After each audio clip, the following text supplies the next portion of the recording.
Hello and welcome. Welcome back to The Essential, as ruled by us, your dads, Dad and Son podcast. I am feeling better than usual, and I'm also George, and I have with me the essential Matt Visual.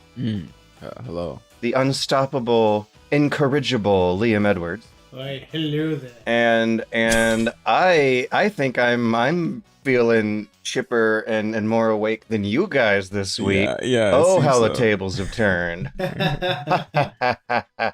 Guess who's been sleeping at night? Somebody has finally got 2 videos out and has realized that he can have a normal schedule again. Yeah, let's see how long it lasts, though. I mean, let's get real. It's just gonna be like 3 more weeks again, and then I'm gonna be back in the shit, ain't I? But in any case, we'll be padding out that time with another wonderful episode of a carefully planned out, carefully choreographed Dad and Sons podcast.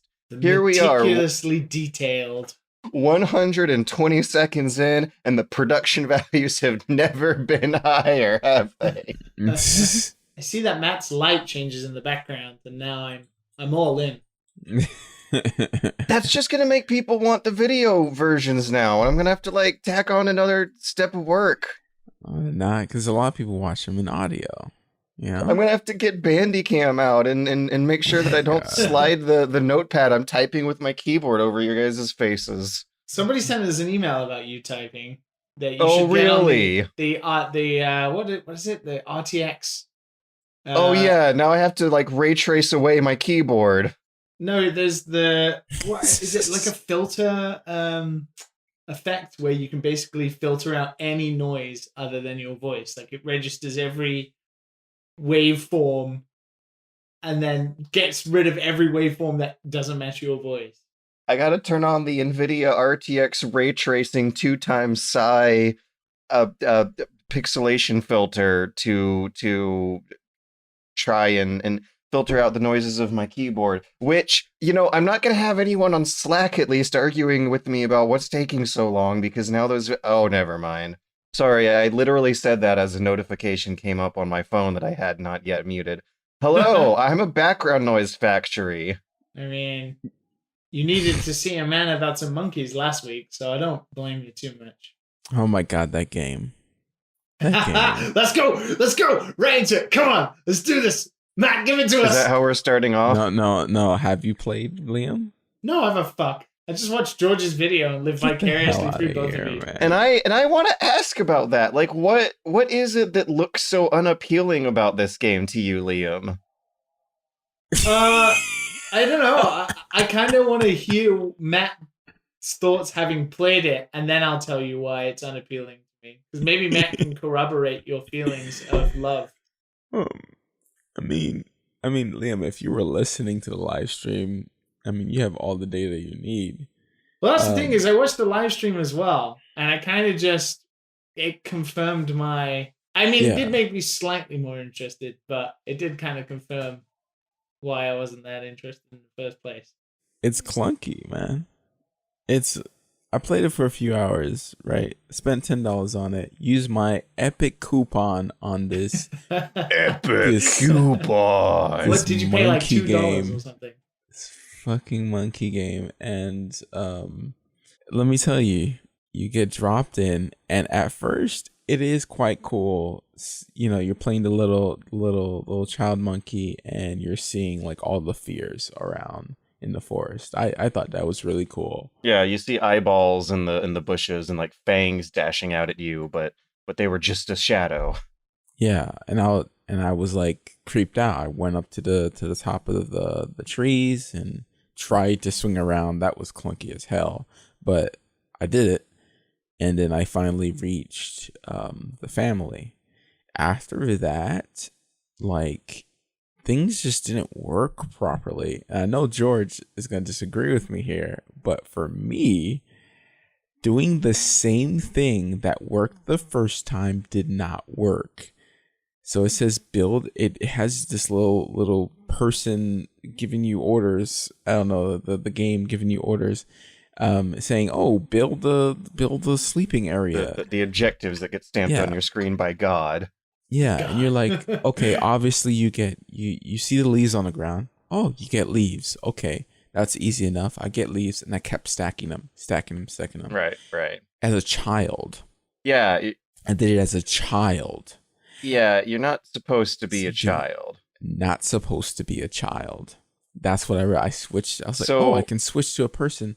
I switched to a regular guy, an older monkey, and automatically I picked up one of the things off the floor that I already stacked, and you see like, oh, construct, and I was like, okay, then I construct it.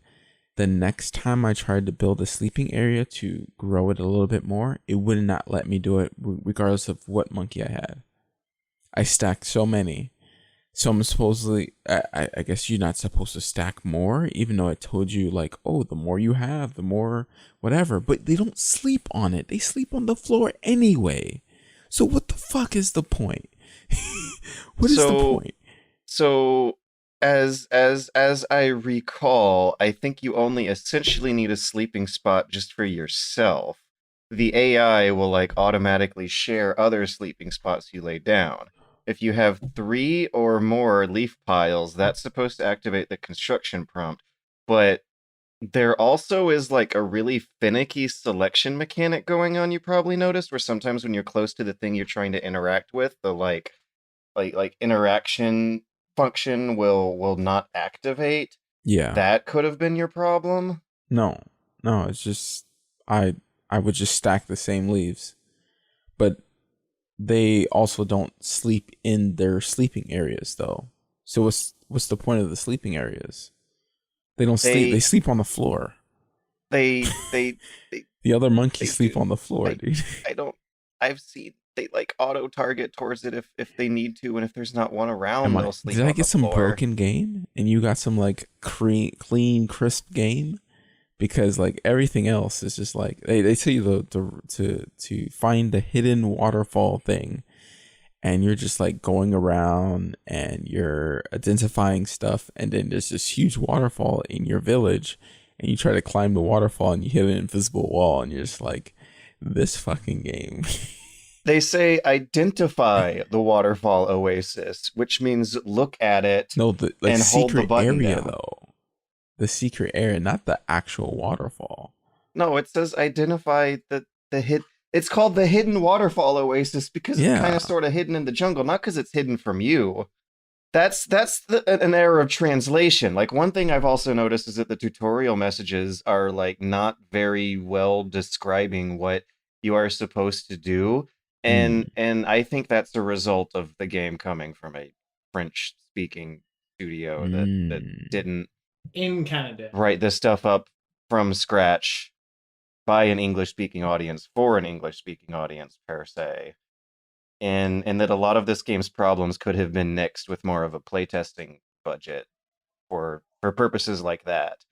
Oh, But absolutely. it also is like deliberately supposed to be obtuse and make you feel like a dumb animal, and that's something that evidently obviously didn't rub off well on a lot of people. And like as much as I want to say I think I get it, it also really disheartens me to see how much of a George game it really is, I guess. It is definitely a George game. It's, it's like anything with clean mechanics, like it's a beautiful game. Don't like it. But as soon as it's like just trash, just like absolute trash, you're just like, oh my god, this game is for me. This game was made for me. I get this game. I get this game. I'm so big on like the implications behind mechanics that I am very very tolerant of putting up with the jank if there's like cool messages behind it. Like if the jank is there for a purpose, then that just makes me feel like the game was too complicated and like big and nasty of a beast to be contained. It feels punk rock to me. It feels like the game's just too cool for polish. It's funny, like I just didn't have the patience for it. You know, I really was really interested to see if you actually became human, right? And I'm assuming you didn't, because I never see any screenshots or anything like that about, like actually becoming human, because that's the part I would actually like to see, like that being the end game. There's a little bit of a story behind that too. Yeah. It doesn't feel like that big of a spoiler to say, because I played through it and enjoyed it for like a good 30 hours knowing this information. Oh my 30 god. hours. Doing the same thing? Yeah. I was having fun. No, your routine changes, your monkey changes, the environment drastically changes. The difficulty curve flips upside down, then gets flipped upside down again. Like, you figure out how to fight predators and it becomes super duper easy. But oh no, then you have to survive in the desert. And all of a sudden it gets way, way harder again because having to find water and food is so much more of a bigger deal in this game than the others. Like, you're gradually figuring out how to make bigger and more complicated camps to a point where eventually, like, I had a monkey society of monkeys who were like arranging an assembly line of building branch fences around our cave. Wow. With like people who had roles, like the elders would stay home and take care of the kids, and the men would go out and hunt with the younger women. And it was just like, oh my God, now all of a sudden we're living in a society. We're becoming human. But you technically don't become human. That sounds actually really interesting. I'm not gonna lie. That sounds really good. Yeah, I made a video trying to hype people up for slogging through the learning curve of that game. But I feel like the learning curve is an important slog to go through because it makes you feel that much more empowered after you take those extra steps. Like, one thing that saves a lot of time is just a call button that brings your whole family over there to you when you double tap the ooh ah ah button. Later on, they will start mimicking your actions. So you'll show them how to build things and how to collect things, and then press a button that triggers them to mimic them. And then you start seeing them walk in an assembly line doing it. And it's really, really fascinating and interesting and inspiring, and also empowering and fun, because it's such a clunky mess in the beginning to climb over that curve and get to that point. So yeah, I mean, I get it. I'm not going to pressure you into trying to give it another stab. But I want to get to a monkey society. I mean, 30 hours is a huge investment, though. Jesus. But it Christ, does man. look and feel different as you You go on. eventually become human. Yeah, that was the point, right? You don't become human. You leave off the evolutionary timeline at around 2 million years ago, which is when they started to move away from apes towards humanoid type subspecies, where you had the Neanderthals and then the Homo sapiens, and everyone was just banging and killing each other, and it was nuts, and it was the Ice Age, and people were dying, and it was horrible. Do monkeys bang? Later on? Oh, wait, did you not bang? Man, you don't bang. You just rub someone's back, man. Get out of here. What? You never pressed the mate button? Yeah, you rub their back. That's it. No, and then eventually you upgrade from back rubbing to actual mating, and it makes the pregnant, and you press it. It doesn't show the monkey to a Witcher sex scene. How does it compare? Okay, the camera just pans up to the ceiling. You don't see the monkeys bang, but Matt, there totally is a bang the monkey button. See some hairy beasts. The next objective God gives you after building a bed and identifying the hideout that your mate is in is look at the mate, activate the mate, and then mate with the mate. You are like 2 objectives away from some very, very fundamental mechanics of this game that will hopefully open things up for you a bit more. It literally said have a baby, and to do that I had to become a couple. I became a couple, and then it gave me that water thing. I was just like, oh no, yeah, the waterfall thing. And I went out into the jungle, broke my leg, got really scared.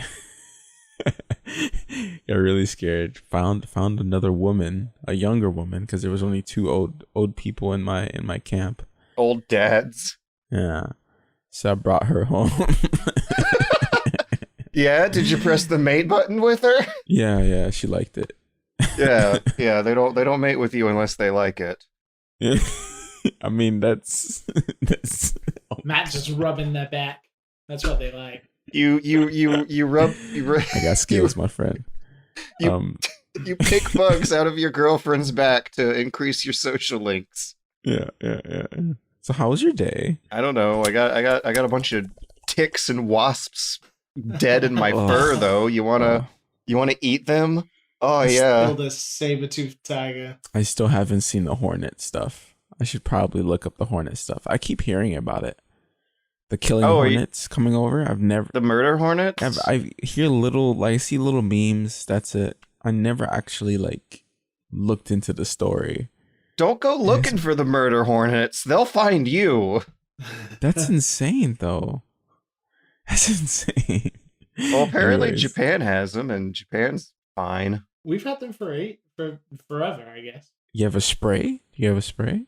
Nope. You know what this reminds me of? Liam loves death. He's living on the edge. You know how like there's a lot of racism involved with this coronavirus scare, like the xenophobia in the United States is like nuts, and my friend's parents' Asian restaurant is not doing very well right now. Right. I feel like the Asian murder hornet scare strikes a similar tone to me as the Africanized killer bee scare of the 90s. Really? Yeah, because they would always like put that prefix there on the title, Africanized killer bees. And these are Asian murder hornets. Wow. Thus playing into the fears of Like the Chinese virus. yeah, forces of nature coming over from Asia to kill all the white people. Oh, poor white people. Fucking white people. I'm playing a very loud, very large violin for all the white people suffering from the Asian murder hornets. So going back to your question, obviously Matt's not digging it, which I kind of assumed would happen. It does feel like it's very much a George game. And Yes. I don't think that's too much of a problem, but that to me, immediately after the 2 and a bit years of doing this now, speaks that I'm going to have to spend what limited resource of time I have just fucking learning to play the game than I would enjoying it. And I think 2 things here are at play. One, I think I'm really bored of open world games. Like, have been for a long time. And this game is like generic PS3, Xbox 360 generation levels of open world forest. It's like the Crisis Forest full of monkeys. And the second is, a lot of what you play video games for, you have to literally learn over millions of years in this game. Like killing other animals or getting good at being like a normal animal. It's using your hands. Yeah. Like that's on the it's upgrade like, tree. It's like I'd rather actually watch a monkey documentary than play the monkeys. Well said. I respect what they're going for. And after having invested some time in watching the stream and also watching your video, I feel like there is something quite compelling there. But in terms of like respecting my time as a video game player, yeah, this I'm not going to touch this. I think the other thing going on is that I'm obviously on a big, like, oops, this game has an accidental edutainment bend to it. Yeah, of course. Yeah. Like I really dig the idea of learning about anthropology through games that might be, like, a sort of playable documentary. Like, I feel like we're on the cusp of some big, hopefully, some kind of big awakening or evolution in a lot of game mechanics that might have game developers thinking that they can be more informative and educational about this stuff than purely entertaining in some respects. I mean, I would agree with you in some sense that is exciting, but when I look at Ancestors, and obviously I haven't firsthand played it, but having watched, at least a few hours of it now, all you're doing is a pseudo version of unlocking skills in a skill tree. And that just isn't that exciting.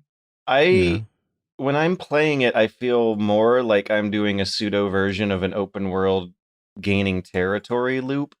And it's a version of a very familiar type of open world game design that I actually really appreciate. So you were just mentioning about how tired you are of open world games. And I'm with you there. This one seems like one, though, that is built from the ground up to be one, whereas what I'm tired of are open worlds that feel like filler between carefully planned, choreographed set-piece missions.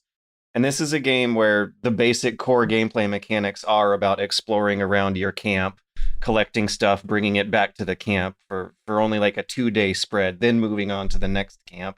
And you've described like 4,000-5,000 open world RPGs in those 2 sentences alone.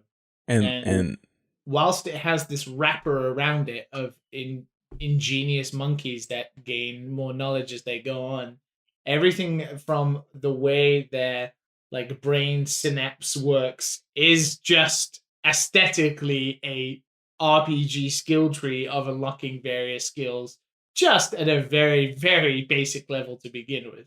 And don't forget that you literally have to look at something, hold a button every single time you want to identify something. It is the most not every tedious single time. shit I have only ever done. only with No, new thanks. items. It's like a 3-second process, and it's tedious, and I get it.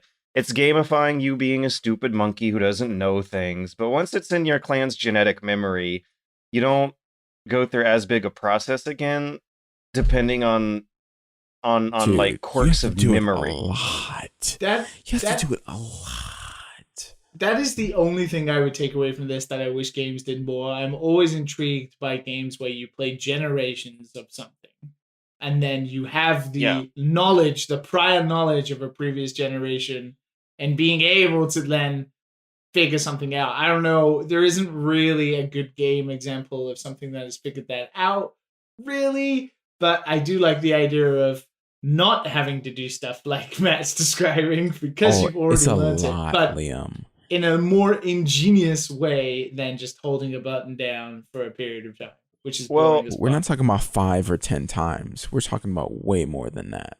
Your monkey has a short-term and a long-term memory, and there's different degrees to which you have to scan things over and over again versus identifying things, which are 2 different verbs in the system. Anyways, okay, the point is, I want to bring up one cool thing that also happens like 20 to 30 hours in. That's an important lesson that's part of the playable documentary. Is that after getting your way down that tree and passing enough generations and learning a whole bunch of skills that make the control scheme and flow way faster and easier, one of the more like important lessons that I noticed from this that almost does make it feel like a playable anthropology documentary is that as you level up over the millions of years and get your monkeys better, the predators stay the same. It was one of like a zillion light bulbs that were blinking on that made me think like, oh, that's the neat thing about evolving as a human, is that you're almost artificially selecting their evolution by forcing them into new environments they're not used to, while all the other predators keep patrolling their same territory from a million years ago and never change. And that's like another cool end-game moral of the story that I appreciate noticing from how gameplay budgets have to be set up. The more and more your characters evolve down that RPG system, the more and more the monsters stay the same. And that kind of makes you think about one of the foundational, fundamental aspects of being the creature that's holding the controller playing that game 10 million years after the events being depicted. The one grunting away on Twitch, having not evolved that much further. Speaking of evolution, how have you not evolved far enough to not get food poisoning again? It was when I noticed that you actually have something to gain in the short term by making your monkey suffer through food poisoning. They will slowly build a tolerance. It has an Oblivion-style level upgrade system. You know how in Oblivion, when you use short axes, you just mash the button in front of a HP sponge enemy and it would level up your short axes. It's tied to how many like successful button presses of that action you do. Wait. You actually got your monkey's food poisoned, because I was referring to the fact that you, George Weidman, have not evolved far enough to not get food poisoning, because you did it again. Too. You bastard. Ooh. Yeah, I put that on the outline, didn't I? That was one of my real life fiascos this week. Was another. How do you keep doing this? It seems the monkeys are evolved. Understand. I don't know. George, it's something you're doing. I don't disagree with you. I'm still inside all the time, and I don't have a great diet. You claim to be a good cook. Do I need to buy you vitamins? I need to buy you vitamins. You might actually, because I have not been able to refill vitamin D specifically because of the fucking coronavirus shortages. Yeah. Like the essential medical supplies and cooking supplies are sold out in the stores unless you get there real early in the morning. I don't know how last time you guys been to the store, but I was in a store 2 weeks ago and they had Venezuela shelves. You know when people like criticize how horrible it is in third world communist countries, they show pictures of Venezuela grocery shelves and how they're missing in stock or just full of one brand of stock. That's what a lot of the grocery stores look like right now. And it's Seriously? yeah, well in Atlanta for a good chunk of the lockdown, like I said, it has been a couple of weeks since I've been out there. But if you go down the baking aisle, you see Venezuela shelves. You see this giant big ass aisle that has nothing for like the whole bottom Wait. shelf of it. Wait, George. You have not gone shopping, so how do you eat? Delivery food. Oh no. So are you saying Delivery food and rice stocks. I have big bags of rice in the pantry I've been going throughout this. I know George went through the coronavirus already, and he just doesn't know. Yeah, maybe he just had it. Maybe he just had it. And he just didn't know. You should call your doctor to see if you have the antibodies. No, you definitely know when you have it. Like, if you survive, people it's don't. still like the worst. Oh, that's right. You can be asymptomatic.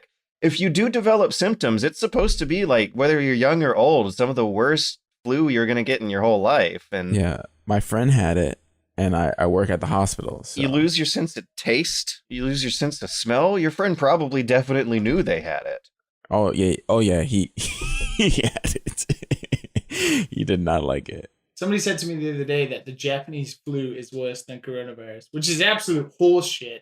Because I'm a massive baby and I've had influenza twice, and it sucked. But the coronavirus seems way fucking worse. Influenza. That sounds more deadly. Influenza. That's what they call it in Japan. Influenza. I mean, it is quite well known that the Japanese strand of flu is like pretty nasty. It knocks you out for like a week. It sucks. I'm pretty sure I'm not the only one interested. I'm pretty sure people listening are interested. How are people handling the coronavirus in Japan? So here, things are still closed. Some things are opening up. People are going out more and are rebelling, basically. But in Japan, was it always closed up and you're now just opening, or nothing has really changed? I think I've alluded to this a little bit. Japan didn't really change very much. It did change. Okay. And we had what was called the Japanese state of emergency, which by all intents and purposes didn't fucking change anything. Right. And a lot of businesses did close. Karaoke places closed. A lot of bars closed. Yeah. Bars were not supposed to be open past 8 p.m. Of course, they still were. It's Japan. Everybody was still going out, but everybody wears masks. And everybody maintains social distance, because in Japan, you kind of just do that naturally because you don't invade people's personal space. And now... Except on the trains. Actually, trains were kind of deserted and stuff like that. It was definitely less people traveling. Ooh, I'd love to see that. Some apocalyptic footage of empty Tokyo trains.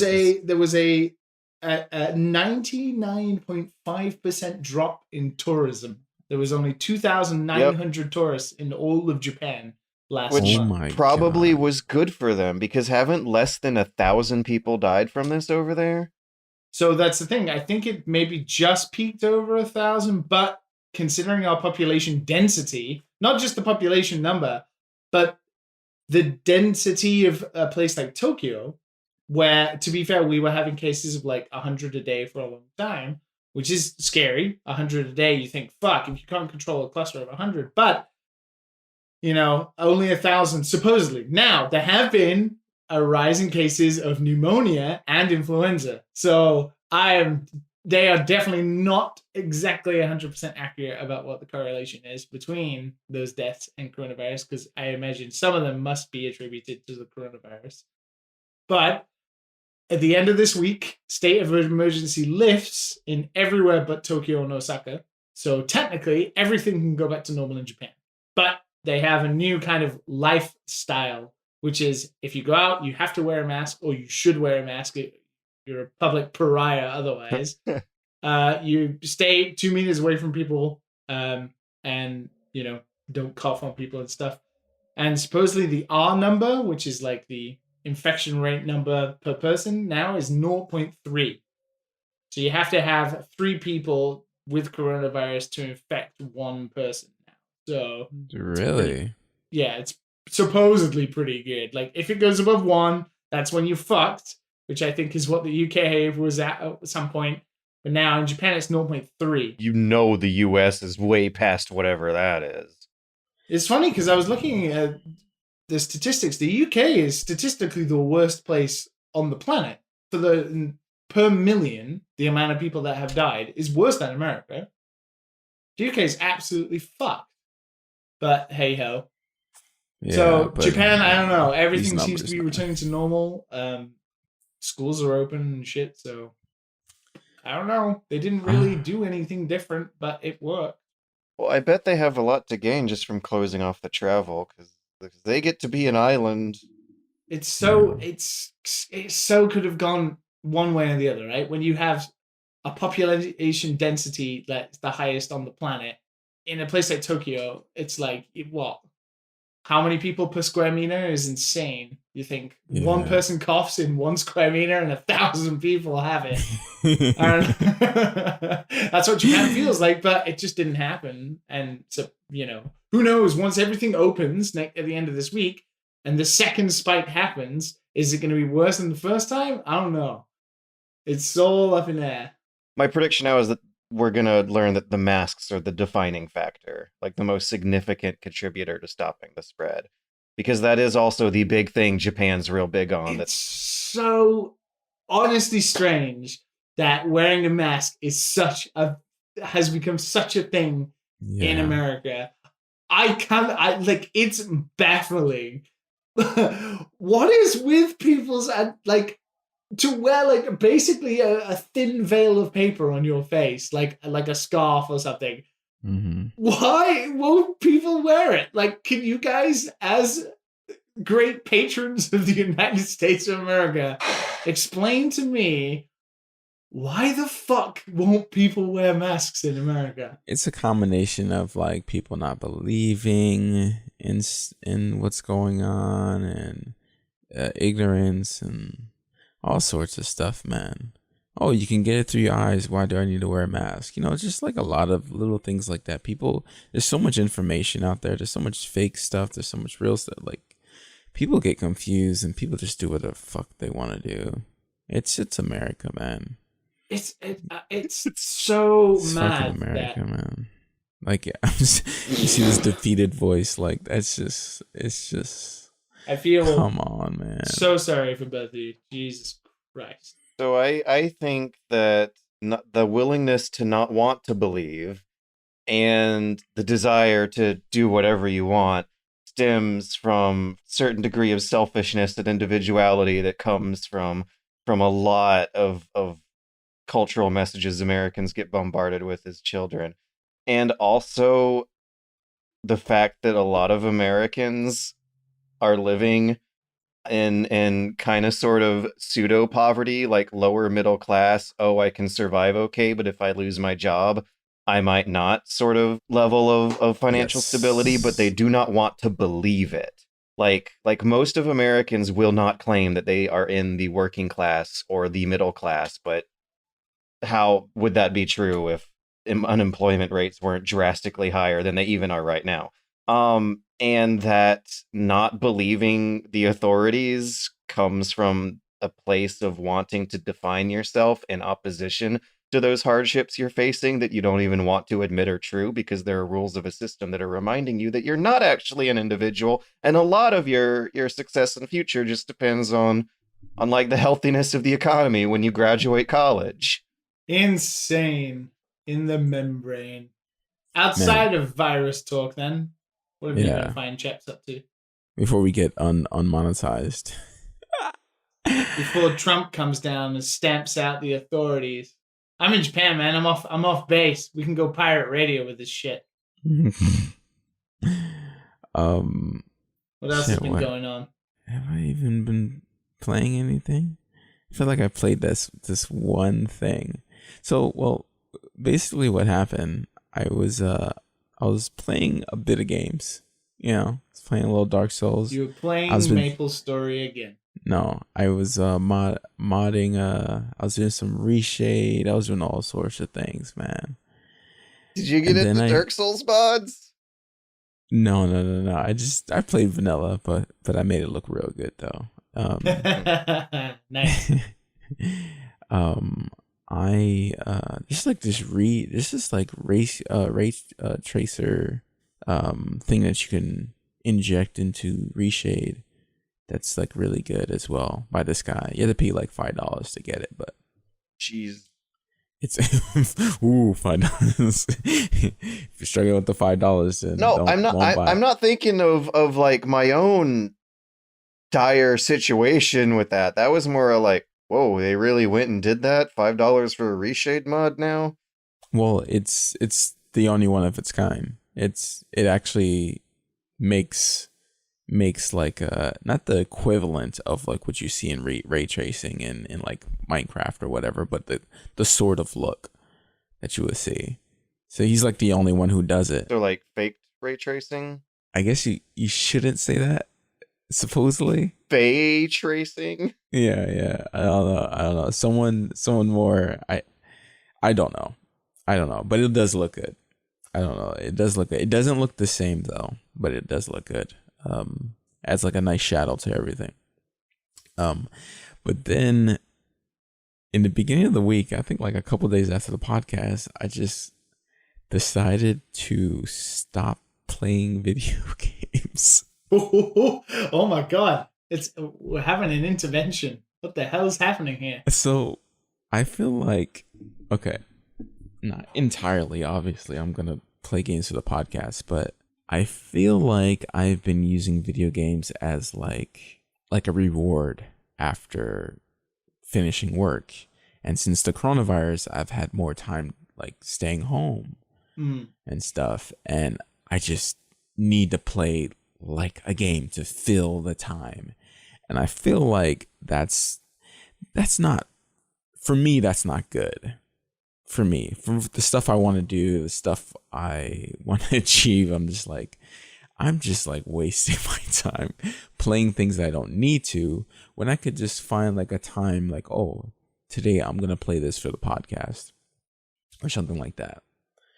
And so I stopped playing games entirely stopped playing games. And I noticed I had so much free time. Holy shit. Hey Matt, welcome to the club. You're on my side of the fence now. Yeah, I had so much free time. Like, I'm not talking about like after work, you have like this 3-hour or 4-hour window sometimes, right? After work. And you're just like, okay, I can play something. Instead of that, I've been learning stuff. I've been reading up. I've been reading a book.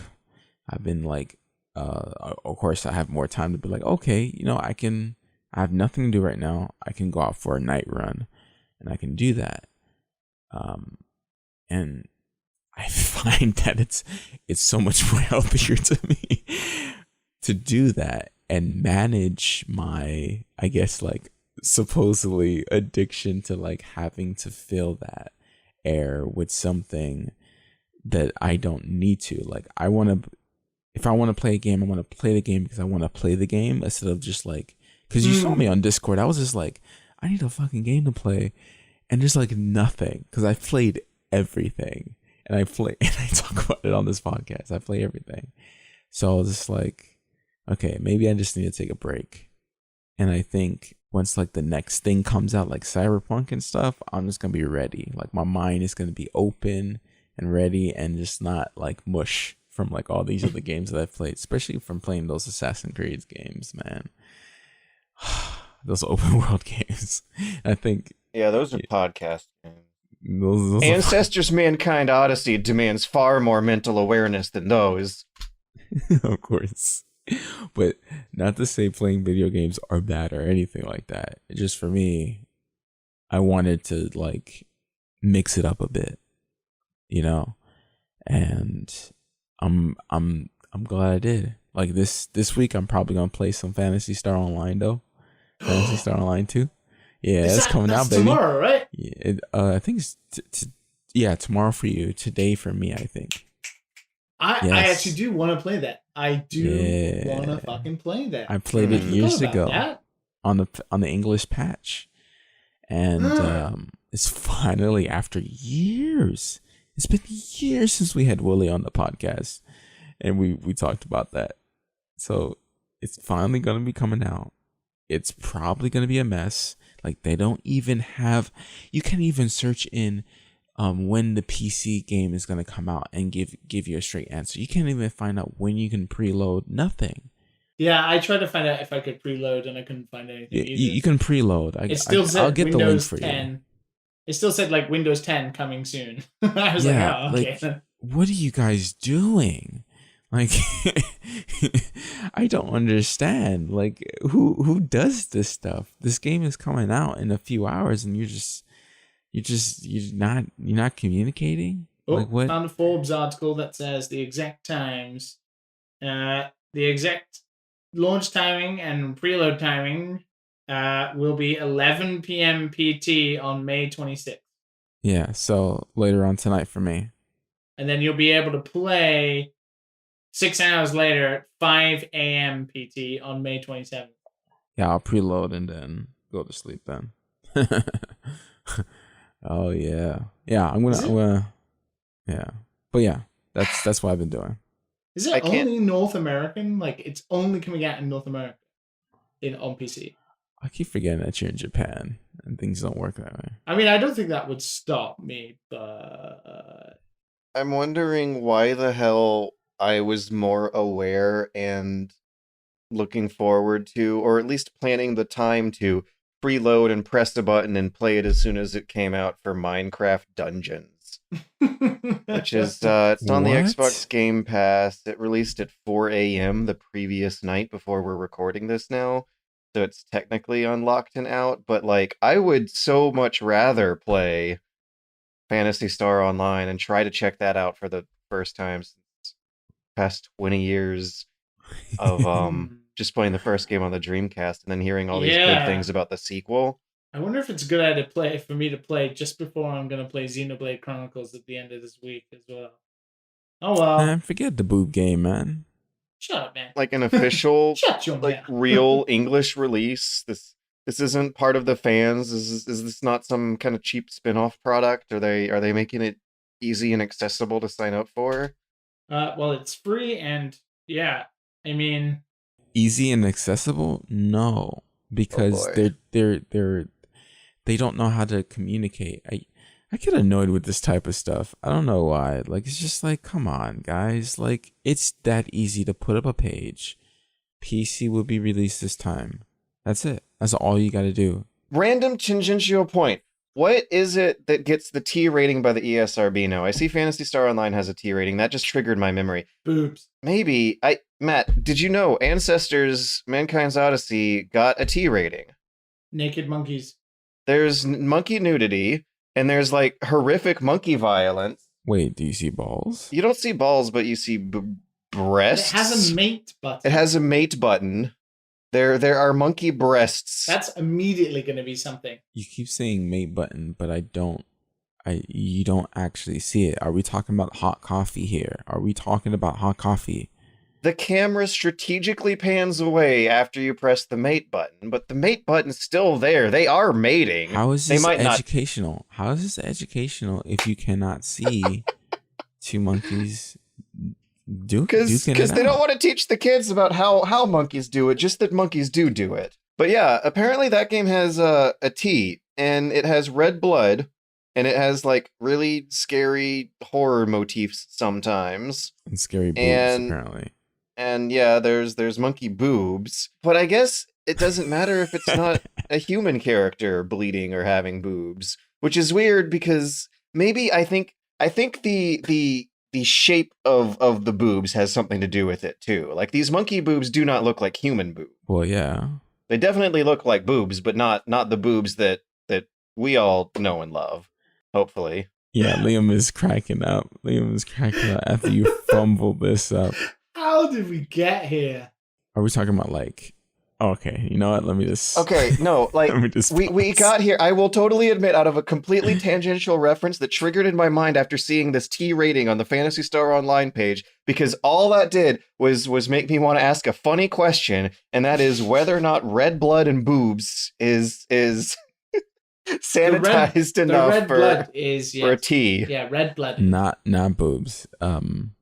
Because we live in a society where butts and dicks and all this type of stuff are kind of like, red X. You're not supposed to show bodies. The dicks maybe, but butts like traditionally don't count. Like you can show your butt off to whoever, and you won't even get an R if you're making a movie with a butt in it, let alone a. I'm trying to think of T-rated games that have butts. Boobs, you absolutely will. But they're covered with fur, and the monkey boobs are not covered with fur. Like they're out in the open, and fur still like I think counts as clothes when you're rating a video You're game. really into these monkey boobs, man. Well, that's because I'm just fascinated at what the moral authorities of Western society consider inappropriate for the kids in a given decade. Was Heavy Rain a teen or a mature? Oh, I'm sure that was mature. That had to have possibly been. That game has like striptease sequences.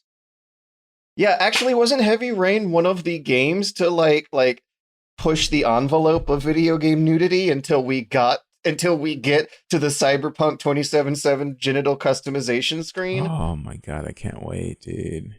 See, we're at a point now where you can have genital customization screens in an M-rated AAA game for everyone, and fully uncensored monkey boobs with an implied monkey mate button. Well, we don't know yet because it hasn't been. Has it been rated? Has Cyberpunk been rated already? I think that's how we found out about the genital customization screens, is that the ESRB put that out on their rating blurb. Okay. It's rated A. Wow, that game is done then. It's rated A, my friend. Rated A. For adult themes. Yeah, GameStop can't sell it if it's A, though. Yeah, Never but mind. GameSpot's it's a thing of the past, my friend. You might be right. That was from the before 4 times. Well, The land before hopefully time. anyone who works there, man, just find something else. Get that unemployment, man. Unemployment is paying pretty good. Maybe that's what we can do. We can find every game that has been rated T and has a butt in it, and then that could be Matt's reward for doing his work No, instead of other games. some teen butts. Teen butts. Teen butts. Oh man, this podcast is going in bad places, man. I opened up a new tab and saw that someone just sent me a tweet that says, "Damn, Super Bunny Hop's video on Ancestors made the game sound quite amazing. Too bad I have a fear and hatred of monkeys and apes after being assaulted by monkey ass." And I just I don't want to ask. I just want to keep that a mystery forever. We must investigate. I'm going to screenshot and favorite this tweet, but I don't want to retweet it because I don't want them to explain what's going on. I just want to know that someone is too traumatized by monkey ass. Knowing your videos is probably something racist. No, he's from Norway. He's a fan from Norway. He's not racist. They're a progressive, egalitarian, enlightened people, right? Isn't that the stereotype? Is it? I know Finland has some nice people. Patrick. They have. I feel like we were on a roll More for a money. couple of weeks, and then we've just grinded to a halt today. Grinded with our talk on monkey boobs and monkey ass. Yes, like the maturity level Matt for this poured podcast. his soul out. Matt poured his soul out about video games not being for him anymore. You guys are not interested in stuff like that. I told you. I'm interested. I I wanted to go back to it. I tried to go back to it. I don't care about monkeys. I care more about your now epiphany. It's almost like you've seen through the veil of Scientology and you've decided to leave the church. Yeah, so I'm a Scientologist now. Hello, I'm gonna bring the science back into this podcast. What should I even label this segment as in the description? Matt finds God. There we go. Thank you. 37 minutes in, and what are we at now? 53 minutes? I like how that's it now. We're a podcast about video games with two people who don't play video games. Wait, you play video games, Liam? But this is the thing. This is why I want to talk about it, because I find it interesting and amazing that, you know, you can sort of have this revelation about video games. I literally, if I play a video game for an hour, I've had like an unproductive day, because that's 1 hour I could have been doing something else. Yeah, I just that's how I can't feel stop now. doing other things. I want to play games, but I have the opposite of an addiction to, I don't want to say working, but it's working almost. Yeah, I like doing what I do, which is, you know, obviously making games, and I enjoy that both professionally and personally. So like, soon as like I clock off professionally, I go straight into Game Maker or Unity, and I'm making something, because I don't know. I just find that unless there is like a game that comes out, for example, Final Fantasy VII most recently, right, you know, right, prior right. games The that games. came out. Yeah. No, but just just a game that I play that makes me feel different, right? I know if I played Yes. Ancestor for 10 minutes, it would feel like other games I've played due to the open worldness, obviously not getting into the monkey mechanics that we've already talked about. But Monkey mechanics. The- Button. it's like, for example, Civilization 6, something we've been talking about, came out on the Epic Store, but I haven't booted it up yet just because I know almost guaranteed what I'm going to be getting into, because I've played a Civ game before. And I have to find like a moment of time where I can be not unproductive, but I can either just forego any other interesting game that may take my fancy and play it, or have to stop doing work. And it's why only usually, like, Lonely Mountains Downhill is another one recently where I generally found time to play that game because it was so enthralling to play it, and I really enjoyed it because I could do two things at once, which was catch up on podcasts and also play that game. So I didn't feel like I was just dedicating all this time to a video game, which is something I really do find hard. And it's weird talking about like, oh, Xenoblade is coming out at the end of this week. I'm never going to finish that game, but for some reason I just want to play it, and I've kind of just been waiting. Scratch that itch. And I've been okay with not playing any other game, because I'm like, well, I'll play that game when that comes out, and then I can use all this time, be productive now. I don't know. It's good at the same time, because then I don't waste a lot of time playing games, and it's not wasted time. If that's what you want to do as a hobby, that's what you want to do. It's the same as watching Netflix, the same as playing sport. It's just what you want to do. For me, hobby wise as well, I really like making games, and that is a completely different thing, but tangentially it gives me the same addiction and same interest. It's not to say I like playing my own games, but I like being able to think of every game I've ever played and what was an interesting mechanic, and be like, I want to play that right now, but I'm going to crank it up to like 11 and I'm going to fuck with it.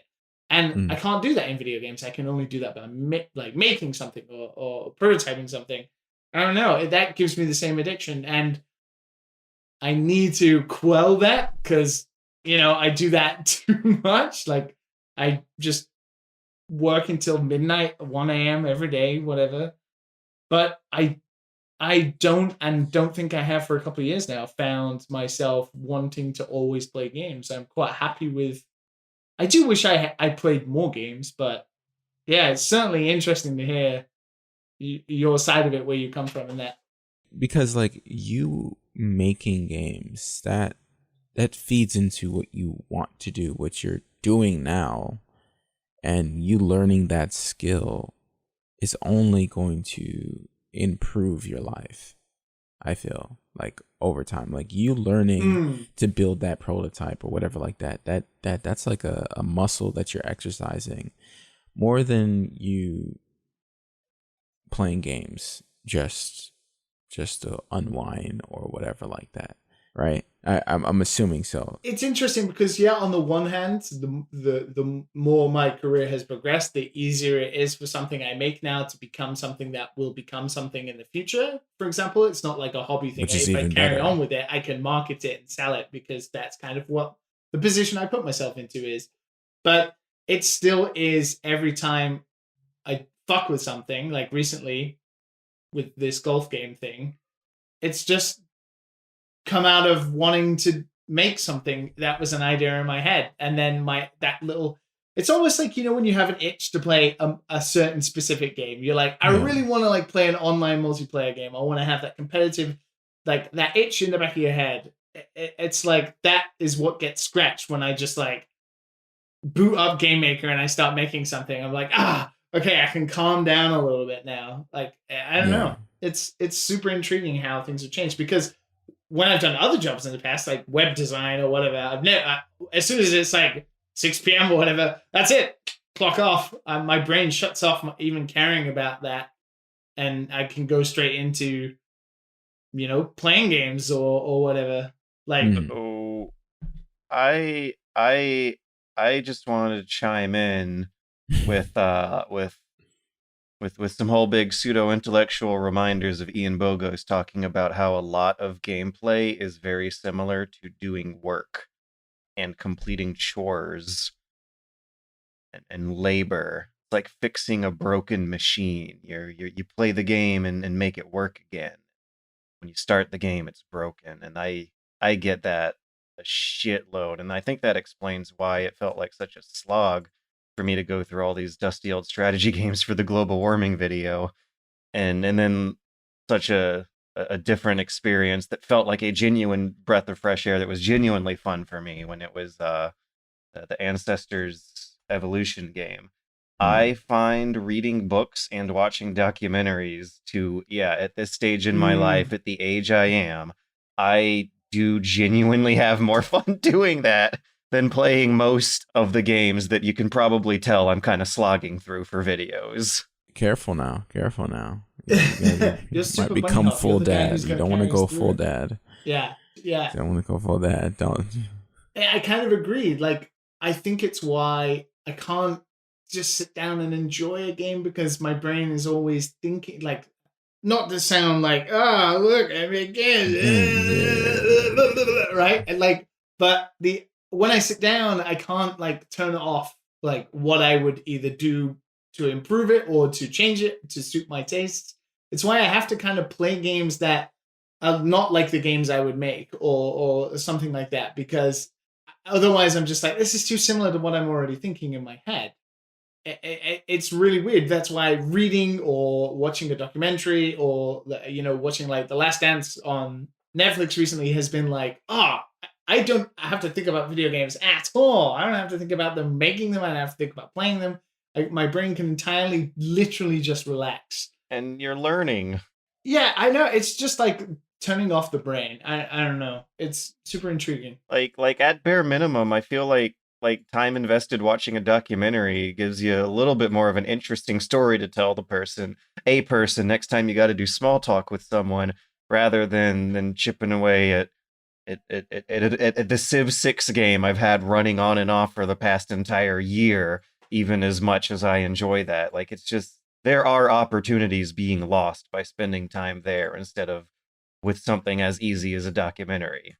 I don't know. I don't want to sound preachy like, hey, if you stop playing video games, you'll be more productive and learned. You'll have learned more things. Like, if that's what you want to choose to do, especially during this crazy time, then you should do it. I would say if you have, it's because of the coronavirus. Like, if you have way more time on your hands, you're probably playing more video games, and that's okay. What could benefit is maybe some management, is what I'm saying. That's it. That's what I'm saying. That's what I'm famously bad at, right? For me is management. I've managed my time. I went cold turkey for a bit because I really wanted to reset myself a bit. And now I feel better because I have like a lot of free time, and I'm like, I can go to bed now and feel okay about it. I also want to like walk back and say that when it actually does work, learning a real life subject through video games is probably a better way to make the lesson stick with you than with the documentary. I like history and science that you gain from going through Assassin's Creed or Kerbal Space Program is probably doing a better job of making that stuff stick with the kids than the traditional means of education. Yeah, absolutely. I imagine in some way, shape, or form that would stick. It's like why Minecraft is used across schools everywhere in the world, right? Like, I think it's the power of interactivity, like the ability to just change things by interacting, and it just sticks with you a lot more. And another person's perspective and learn about what it's like in their shoes. I imagine what crazy scientist started playing like Magnum Opus and then was like, I know all of the chemical formulas of life. Is that the last level of Magnum Opus? Do you have to make life out of the chemical formulas? Games are great. Just so are a lot of other things, maybe. Do you want to segue this into What the Golf? Because I feel like this is exactly what you and I both might have to say about What the Golf. Should we segue from shitting on playing video games to a video game? Yes, George, I think we should. So you sent your warning messages last night. I was real excited and hyped to play What the Golf, which I'd played demos of before at conventions and seen cute little trailers of. And before like the 90 minutes was up, I noticed the same joke repeat over and over again. The first time I held the button down and predicted what was going to happen, the joke fell flat, and I'm wondering if it's going to feel like a slog to actually complete the rest of this thing now. I was really excited about What the Golf. I'm sure it's fun while being tipsy with friends in front of a screen, but when I was playing it alone in bed by myself, it felt like work after not too very long. Matt, have you played it? No, I didn't play it. What, is it free? Did I miss out on No. I mean, it's on Apple Arcade. It was one of their release games. I don't got no Apple phone. No, I didn't play no Apple games. I don't got no Apple phone. Have you seen it though? You must. Have seen, I know like, what you guys are talking about. Yeah. So that's the thing, right? I think the curse of this game is that it's a good game, but whatever you see full front that entices you into the comedy of it is that, as George is mentioning, within 90 minutes of playing it, the gameplay is not strong enough to hold up the novelty of the joke. And when you are over the joke, there's nothing there really to keep you going. Because the puzzles are not puzzles. They're no. It's like reacting and then mashing the same button over and over again to go ahead and finish the level so you can react to whatever is in the next stage. Yeah, to something else. Right? Very unengaging. You know, I did mention earlier about how like one button play is something I find very lethargic and not enticing and engaging, and I'm wondering if I would have even fallen off on it harder if I was playing it on a full screen type setup where all my attention was supposedly being demanded by this game that requires only one button press. Not much to think through on your way to completing the goals.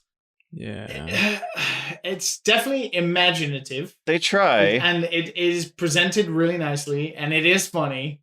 It's just that as a long-form game, I don't know. So, have you guys played any of the WarioWare games? Like, invested serious time into them? Because I've played them on a friend's machine. I've never actually had a WarioWare game for myself. Did you play the Wii one? No. Smooth Moves. No, I've only played the DS ones on other people's machines.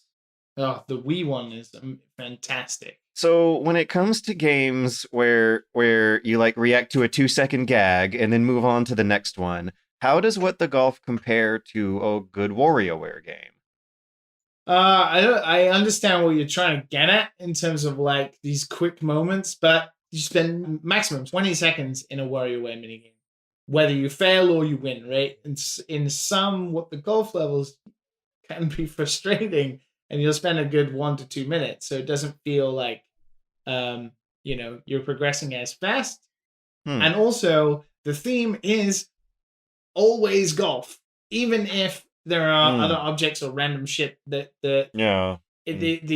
overall aesthetic is golf, whereas these Wario games like can a dance party, nose picking party. Yeah, they can flip from anything, right? Like a karaoke party to, I don't know, some sort of karate tournament to like frying eggs. It can go from anything to anything, and it's in such quick bursts. Obviously not the most, played games of all time, but there's definitely something about each mini game has its own novel joke to it that lasts a bit longer because it's only there for a brief time and then it's gone. But this constantly is just reiterating different jokes about golf and about, and it's the same controls every time.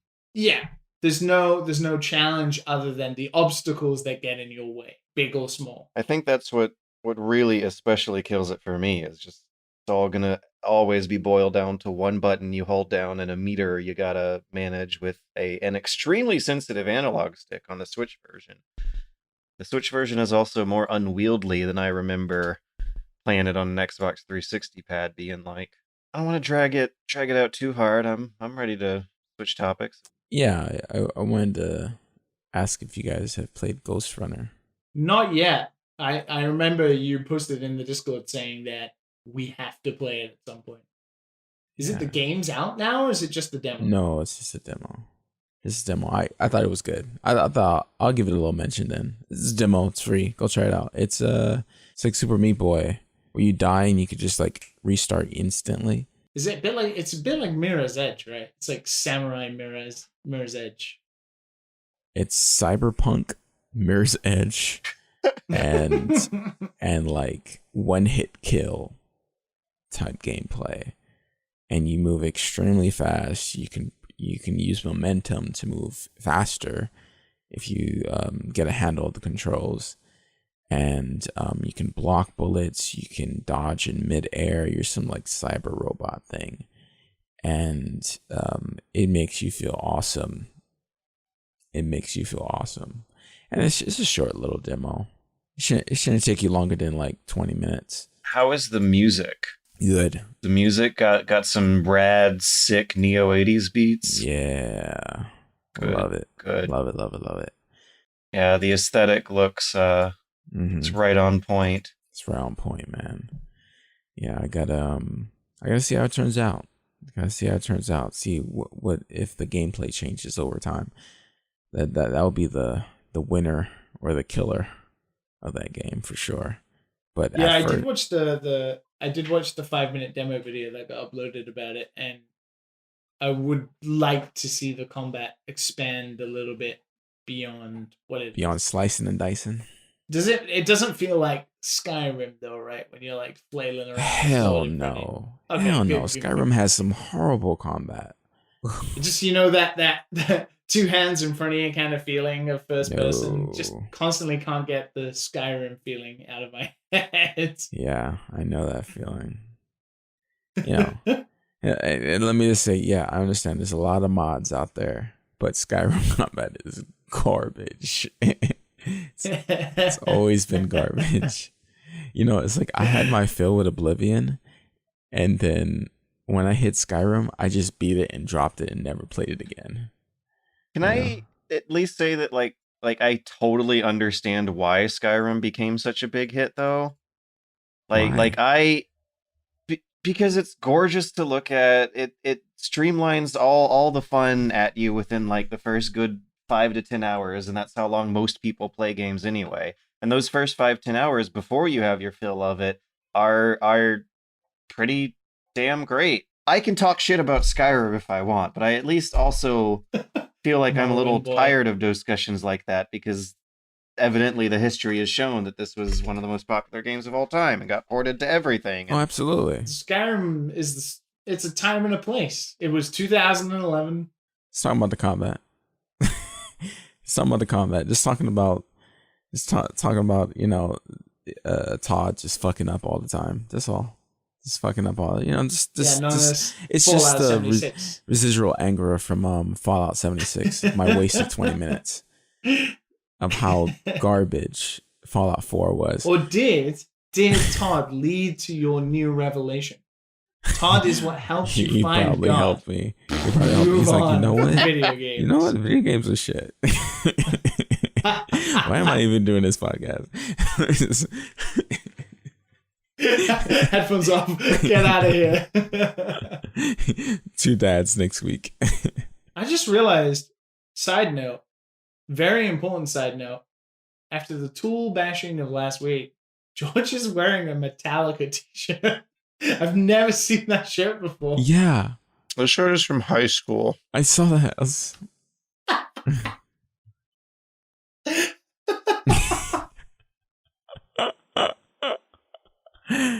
My shirts are way too big. Let me tell you, from high school. Whoa. I don't own They're like triple anything X from like from high school.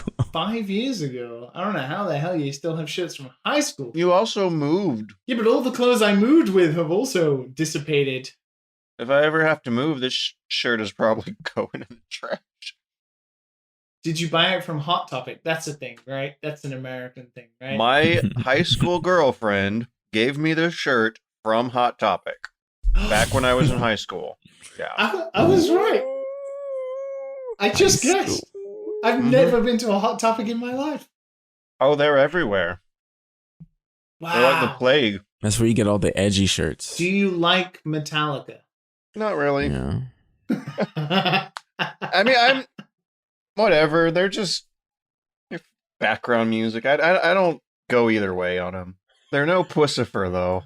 Background music, he says. We're all over the place. Wow, today. we're really just, oh my god.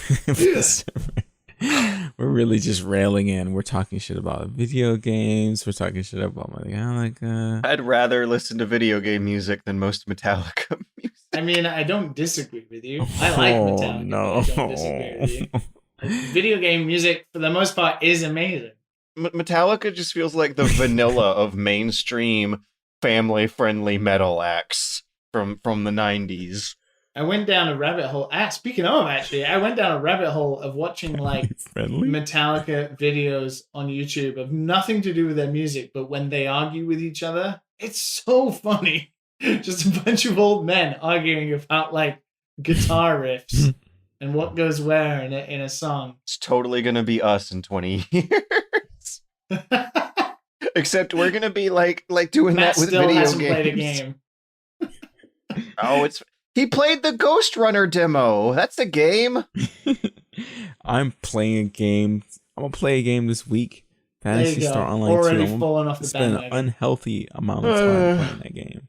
Like I'm being productive, man. I'm gonna I gotta play it learn for the shit. podcast. I gotta do Soon it for as- the pod. As soon as Phantasy Star comes out, I gotta do it for the pod. I gotta do it for the pod. do it for the pod. I gotta do it for the pod. That's it. That's the catchphrase of this Do it for the episode. Do it pod, for the man. pod. I gotta do it for the pod. This one day of playing. Yeah. My friend Fred is like, hey, you want to play some Phantasy Star? No, I'm reading a book. What are you reading? The guidebook to Phantasy read Star a book. Online.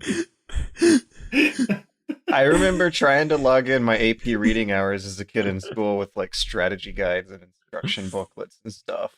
I think I still have the Fable 2 strategy book. Shut up, Mom. in this, I'm reading books. old box back here. Yeah, I had like the collector's edition. It's weird, man. It's weird. I don't know why I kept it. It's just in my stuff. I've sold so much stuff moving over here to California, and I still had that fucking book in there. I don't know why. I wonder what I'm going to be doing with all my old official PlayStation magazines. Do you regret it? Oh, I threw away all mine. Do you miss them at all? It was a lot.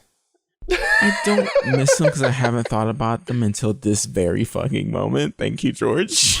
I know how you feel because I still have from 5 years ago 4 or 5 boxes full of old Super Nintendo games, old Dreamcast games, all of my original Amiibo collection for Super Smash Brothers, a shit ton of video game art books, and basically every position I had when I was working at Rockstar in my ex-girlfriend's mum's barn in Lincoln in the UK. So I can guarantee you I ain't ever getting any of that shit back. And that's Well, you from ain't 5 years never ago getting before that I moved back. to Japan. Oh man, or sold. I don't know. She probably fed it to the pigs. She had some, It's pigs, gone, so maybe. man. but I just want all I want is 2 things. I want my original Amiibo, all of this, because I had like all of the Smash characters up to, I think it was maybe Cloud. I can't remember, Cloud or Ryu, whichever one came out as first DLC. I had all of them.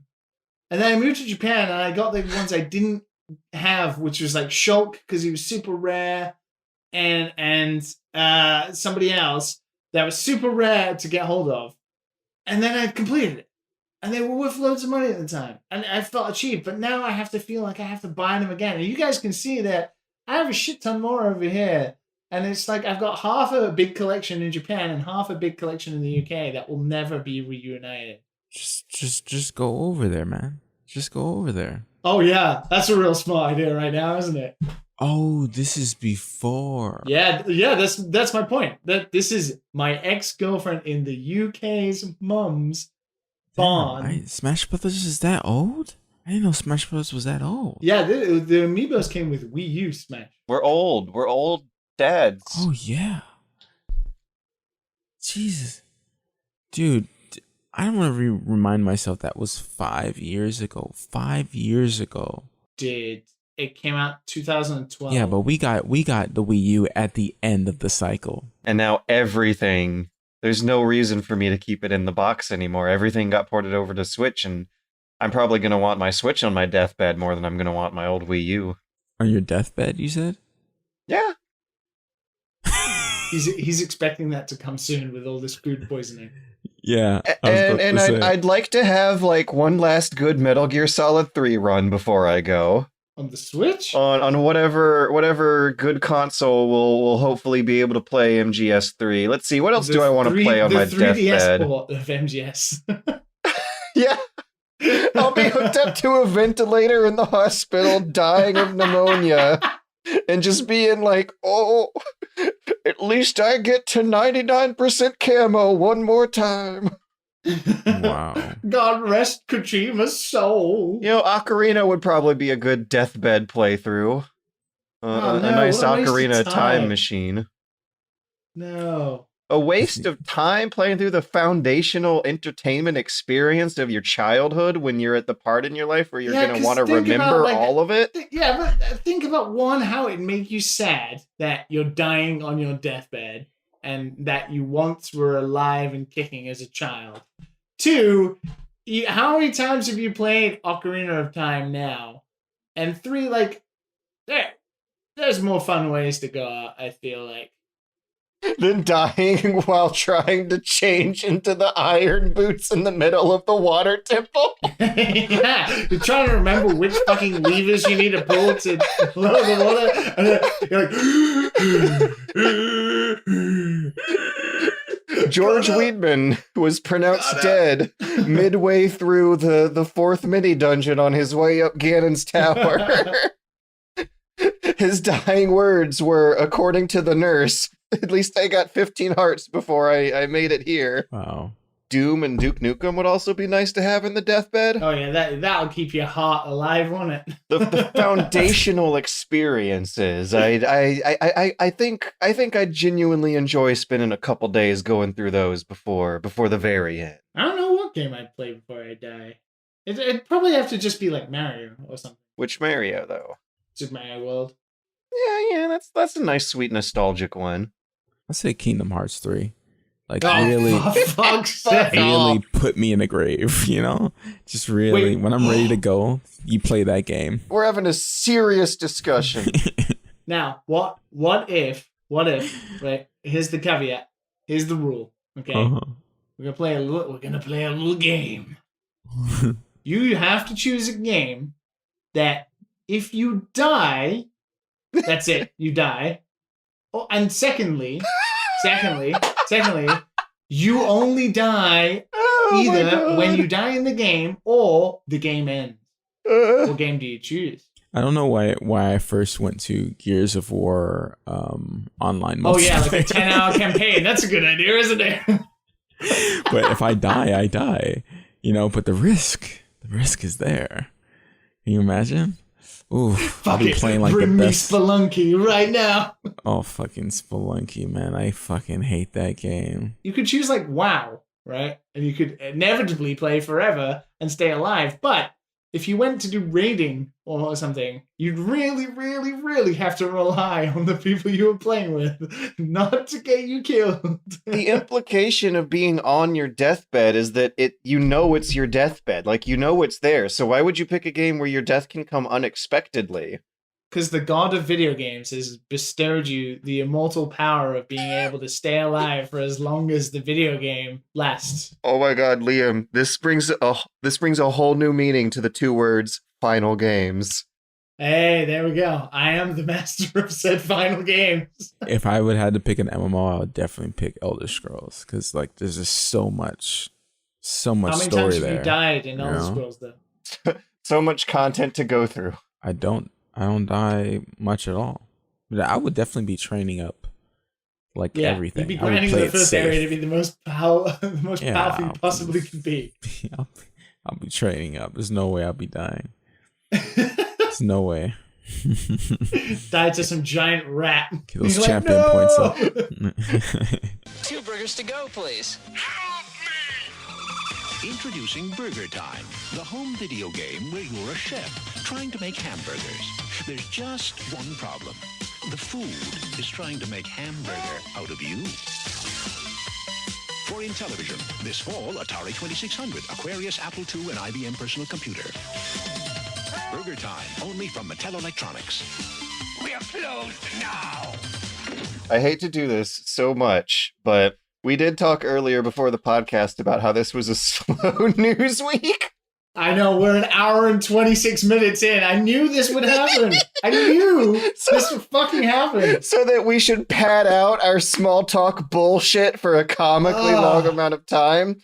So Yeah, we have went a bit one story for you folks this week, and it's something that happened last week, and it's fucking hilarious. It's easy pickings. Low-hanging fruit. The Culling 2 is re-released as the Culling 1 with a business model that is sure to cull it of new customers. Ah! We didn't mention this last week, did we? Can if you don't know, please, George, let's run us through. Chances are you don't, because the previous installation of the fantastic Culling multimedia franchise apparently peaked at 240 players during its prime shortly after launch. The Culling is a game that goes all the way back to March 2016 when it released during the initial curve of the Battle Royale craze for a out of early launch release in October of 2017.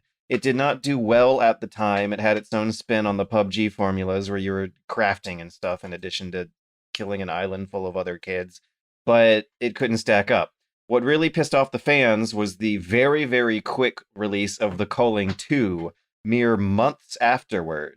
That released around the time Fortnite was really taking off in summer 2018.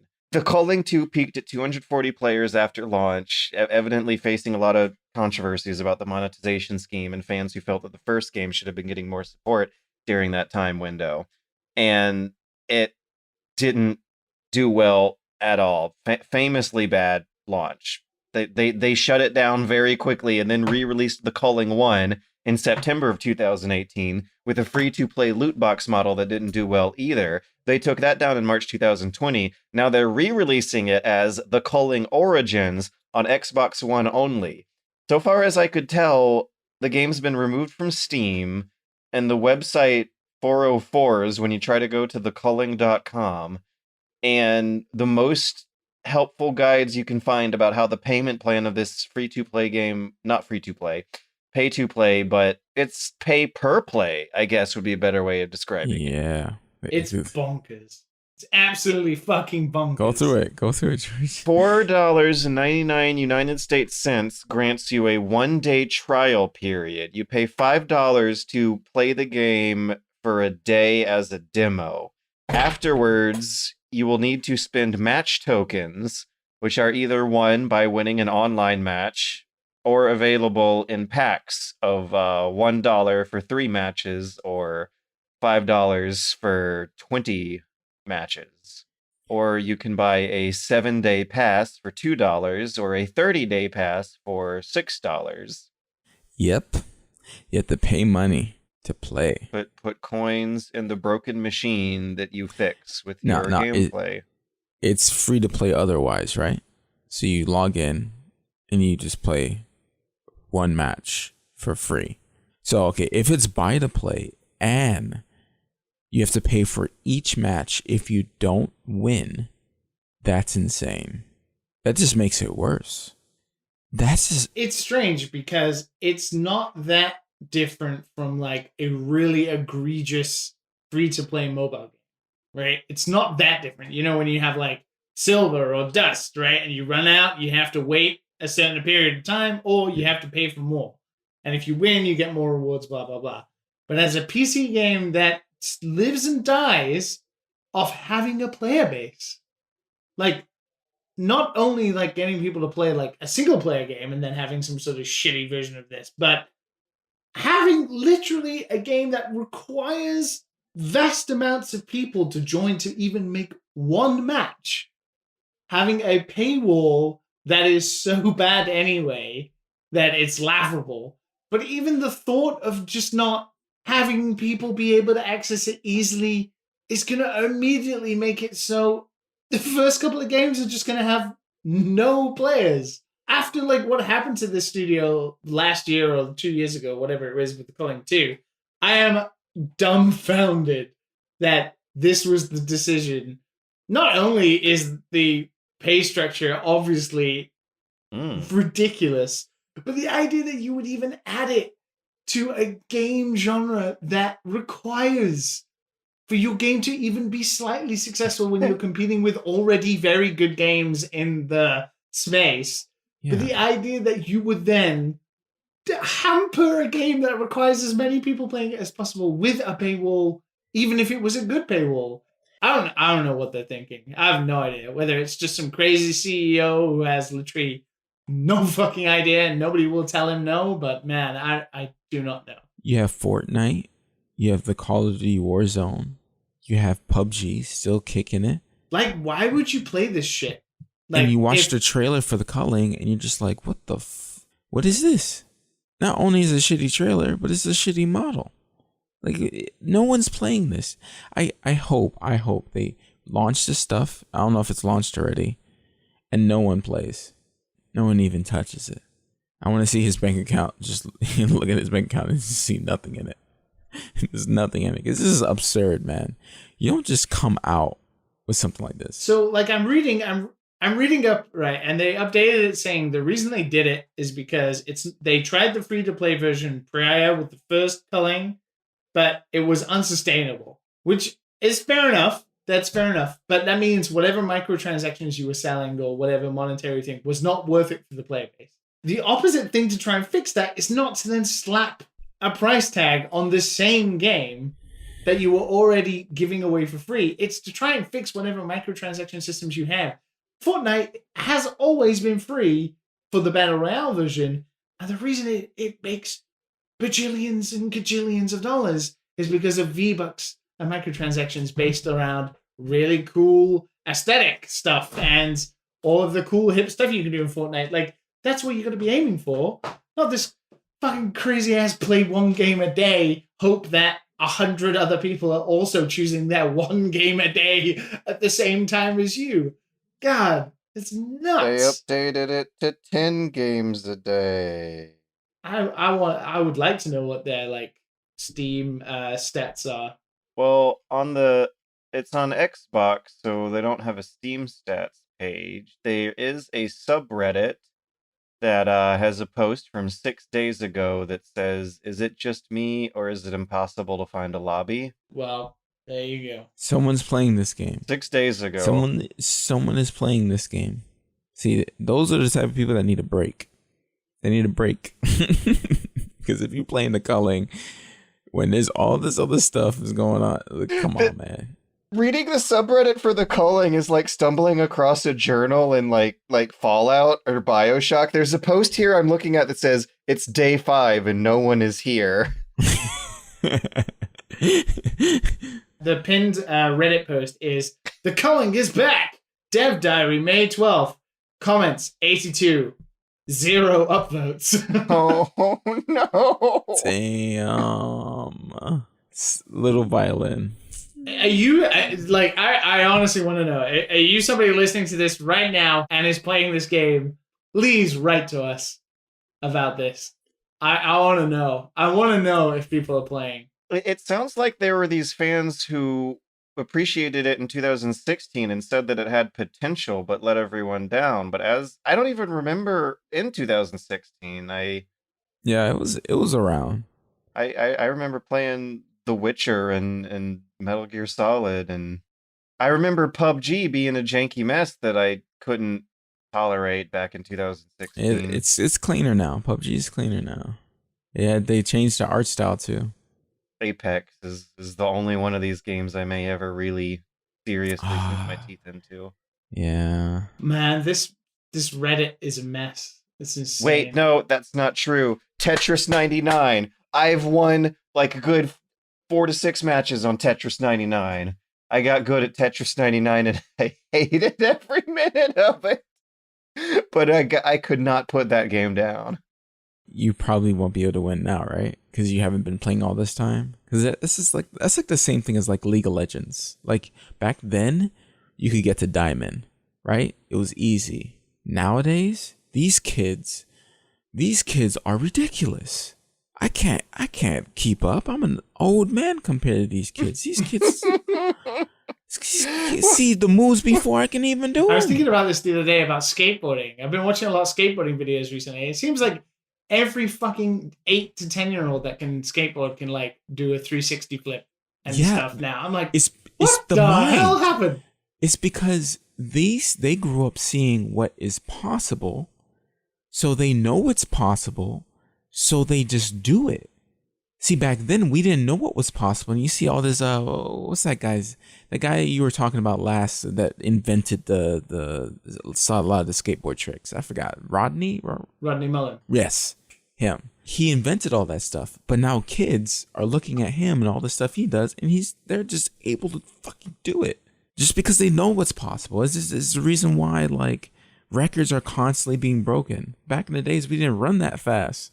Now it's just like we run so fast now. You know, you got kids breaking records in freaking high school. That's I'm not gonna be able to keep up with these kids. Man. I'm not gonna be able to keep up with these kids. I'm getting an old man. All these kids listen to this podcast. Oh, old man Matt. Oh, old man Matt. Old man Matt. Don't know how to play fucking games. Oh, taking breaks from games because he sucks. The Culling's original 2016 release was probably a formative moment of their childhood, and we're just shitting all over it. I don't think so. Yo, listen. They gotta learn how to take a joke. You know what I'm saying? You know, and to be honest, if you're putting out this stuff, you gotta know that if you don't know that this is ridiculous, someone needs to tell you that it's ridiculous. The Culling? It's fucking ridiculous. You should not play this game. You shouldn't get addicted to a game. Like, if you like the gameplay, you shouldn't get addicted to this because you're going to be paying money for what? You can spend that money on something else, man. Buy a nice new game coming out. Pre-order Cyberpunk because that's why everybody's... Buy Scrappers. Hey, you don't even need to buy it. You just sign up for a free trial and play that shit. Are we done with news? What's going on? Yeah, we can move on from our one news. The new our The one new. single new. New. I like it. That should be a new segment. The new. The new. Just when we have nothing to say. One single story that we all agree on. If you would like to send us comments or suggestions or questions or criticism or hatred or love or drama or romance and suspense and horror, then try your luck at dadandsonspodcast@gmail.com. Matt, do you have the outline open? Yes, I do. Please open it up and scroll down to Giorgio T's question because it includes a couple of important clips. Sorry, teacher. I forgot my textbook today. Oh, look at these cats. I knew this would happen eventually, and I don't know if I This had is any amazing. good solid plans for it, but someone wants us to name a kitten. Georgios T. Georgios T. Hello, Dad and Sons. What name will you guys give to the kitty? It's about 4 weeks old and it's a girl. She was born during Holy Saturday or the Easter Day, according to Eastern Orthodox Church, and the mother's name is Marjoram. Thank you guys and have a nice day. Marjoram. I like that. Marjoram. Well, this is a first. Oh, I'm trying hard not to fuck with your kids. Yeah, I got my first suggested answer. Was Well, My son.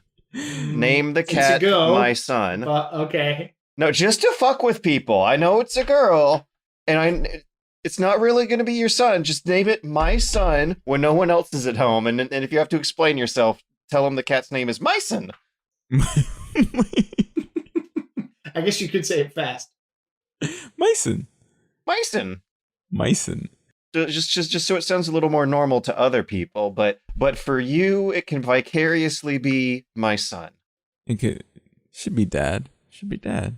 A girl can have a name dad, right? It's 2020. Yeah, sure. What's the harm in it? Progressive. Let's see.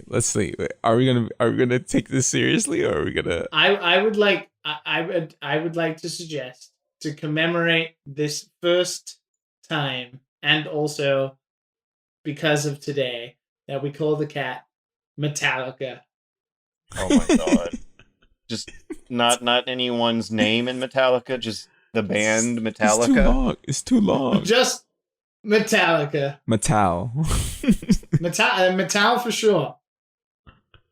And they're like, oh, that's a nice name. Yeah, Metallica. Hyphen Lars Ulrich. I'm wondering what would sound funnier. I need to go feed Metallica and give them a bath, or I need to go feed my son and give them a bath, or I need to go feed my son and give her a bath. To be fair, I need to go feed my son is going to get you out of work quite frequently. Oh, do you think that really could compete with, though, I have to go feed Metallica? Because that also sounds like a pretty good reason to get off work. I have to go let out Metallica. Oh my god. There are so many good possibilities. Oh no, Metallica just shat on the floor. My house just hasn't smelled the same ever since I started taking care of Metallica in there. Metallica stinks. Yeah, okay, you're kind of winning me over, because if you say I don't know. It seems like Matt's still not convinced. my son feels like it could have a little bit of a nastiness to it. Metallica, on the other hand, is like, they're big, smelly men who are probably rich enough that they have someone cleaning up their poop anyway. So, the joke works on more layers, I think, if it's Metallica than my son. Do you have a genuine name, Matt, that you could suggest? I'm trying. That Georgios can then just choose. We have Myson, Metallica, and what is a genuine cat's name that maybe begins with M, so it can match Marjoram, and also Metallica and Myson? Yeah, you're right. M names. We've been hooked on M's this whole time. Are you really at a loss? Yeah. I'm trying to give a serious. I'm trying to either give something that happened this podcast, Metallica. so it's kind of like dedicated to it, or Metallica. Monkey person. What is with these cat, M's? Monkey man, monkey girl, monkey mom. Monkey Ram. Monkey Graham. We could give it a really long name. Like, it could be Metallica Monkey Myson. The fourth. Yeah, always a Roman numeral at the end. I'm down with that. Metallica Monkey Man Myson the fourth. No objections. Monkey Man. No. pick one of those. Take not monkey. Probably take not all monkey. three or nothing. This is going to Checks be in the a mail. very confused kitty. Which one of these sounds is no way. is me? There is no way he's gonna name this kid this. I think we got a name for the podcast though. Our next podcast. Our spin-off show. Metallica stinks. Like I said, I can go both ways. Every week we name a cat a different Metallica song. I've had fun and also been pretty unimpressed with Metallica singles over the years. Leonard K says, "Hey dads and sons, whomever you may be, I found myself thinking about Phil Fish recently. It's been a good 7 years since oh god, it's been a good 7 years since he's been on social media. This was before Gamergate and before the modern political mess that we're in. There's a lot of elements to his story pervading today's culture, and I wanted to know what you guys think about that time, given the Great. context that 7 years of future of developments has provided." I just like the idea of somebody sitting there being like, I wonder what Phil Fish is up to. That's evidently what the question was like. How do we feel about Phil Fish in retrospect, I pose? Every time I think about the indie game movie, I think about Phil Fish. Yeah. And how Ever- depressed he was. He was so depressed, dude. Talking about, oh man, oof. Yeah, I feel like we in retrospect can probably spot a lot of that going on in that movie. Yeah. It's funny because I think Phil Fish was before his time. And the way I mean that is that Ooh. on Twitter, he was a very jokey, egregious guy who basically Spicy. countered any negative thoughts. Whereas right now, in the Twitter sphere of 2020, that's kind of like the popular thing to do. Yeah, I just realized I called it spicy, and that is post Phil Fish lingo. That totally would have described him. He was just doing something maybe before it became quite apparent that that's a thing that you can actually get away with doing. Yeah, yeah. But he couldn't obviously hack the negative pressure. Well, I mean, it was not nice. And he literally canceled a video game because of it, which I feel like all the power to him. He obviously made enough money from Fez to just wander into the sunset and never come back, I guess. He did that thing where there were like hints dropped that it might have been performance art all along. Remember when he changed his profile image to Andy Kaufman? I don't know. Phil Fish is obviously a strange dude.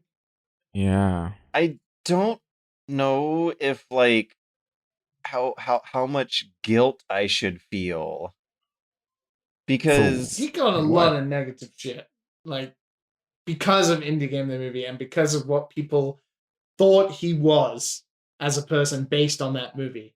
Which is not entirely true. He was a stressed out indie dev trying to get a deal sorted and trying to make his video game. He obviously was very to the point with some of his thoughts, but that idea is what people latched onto. That was him. it's That just persona was him all the time, which for most intent and purposes is not actually the truth, supposedly. well, a lot of the controversies come from him just straight up telling fans to go suck his dick, right? Which now would be like a funny joke thing. Like, he's not Japanese and didn't make Bayonetta. Yeah. He's not Kamiya, right? So, but Kamiya gets away with it. But I feel, Yeah. That's the world we live in. I remember when it was happening, people were like comparing him to Kamiya, and a big thing was that his career had not garnered enough accomplishments. He hadn't yet succeeded in the free market to earn telling people on Twitter to suck his dick privileges. I'll be 1,000% honest with you. I don't think it's got anything to do with that. I think it's the same as the way sexualization of video games in Japan is different to America. It's just a misunderstanding of the nuances of language and culture. It looks funny when it comes from Kamiya because you don't sense any animosity in it because it comes from a Japanese person.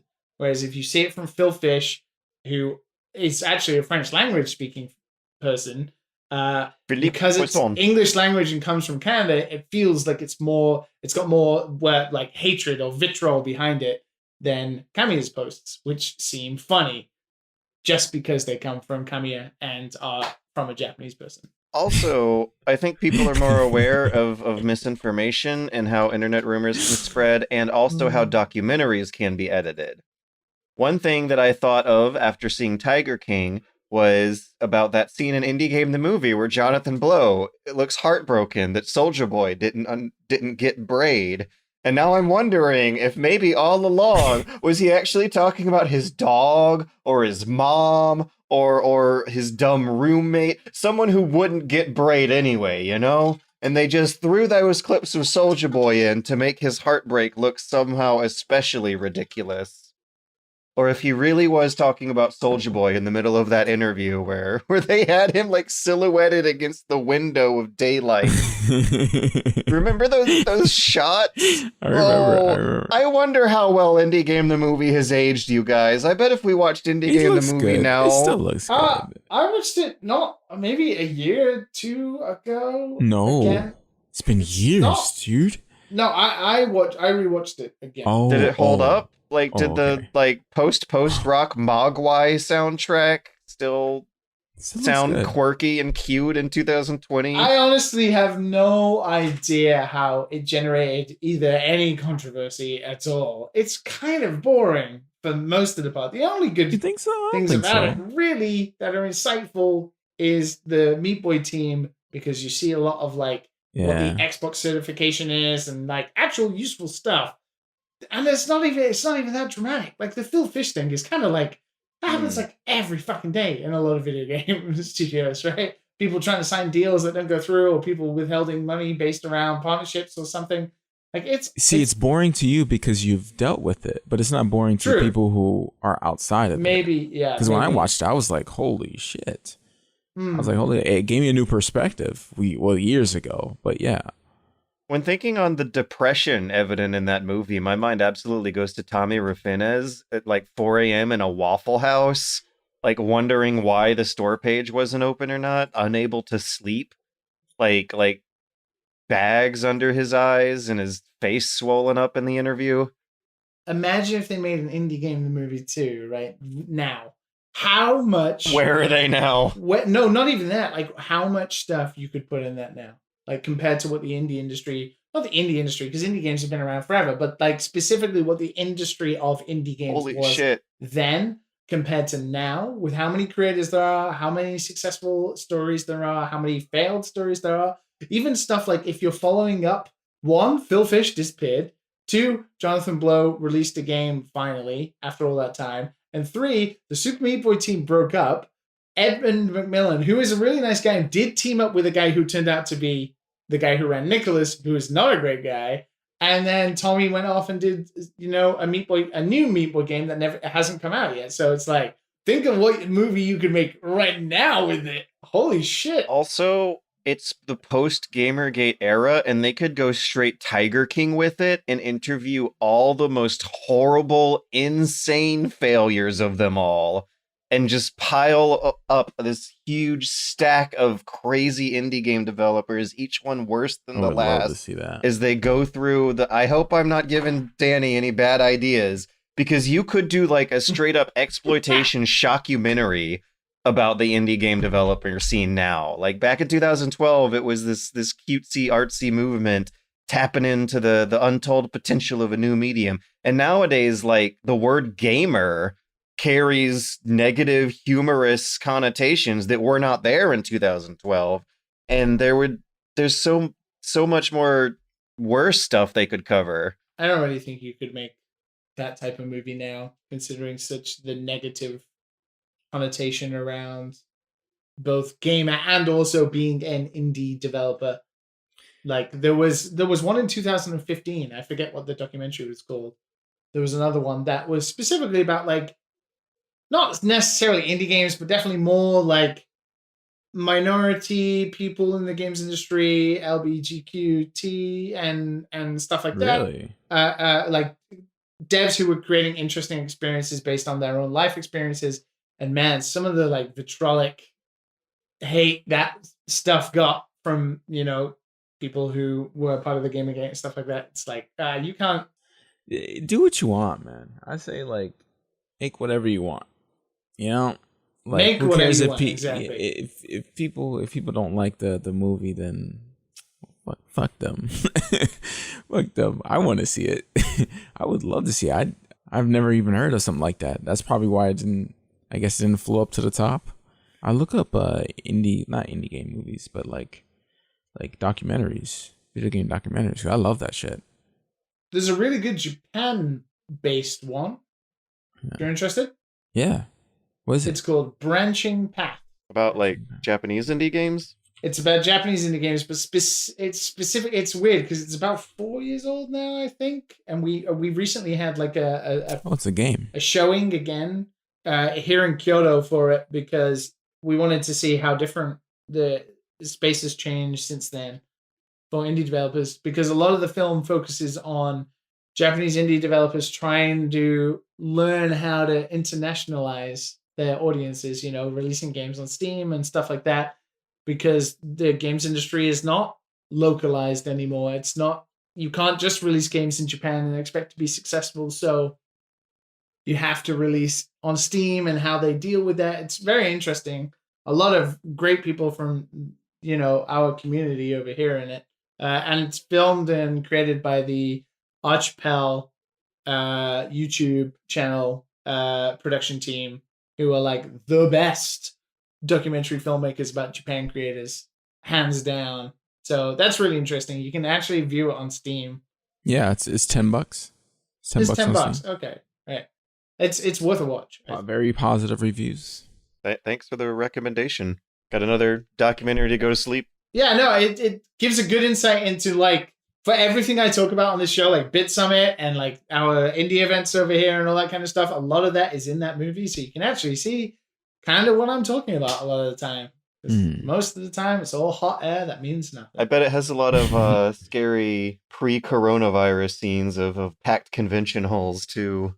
It absolutely does have pictures of Tokyo Game Show, which is horrific the best of times, but even more horrific now. Gonna be weird when those shows got to tackle with how they're gonna do their next year. Well, yeah. With that being said, online, George needs to pee. We hit 2 hours. I need to pee. We had a surprising amount of talk out of a very small amount of topics.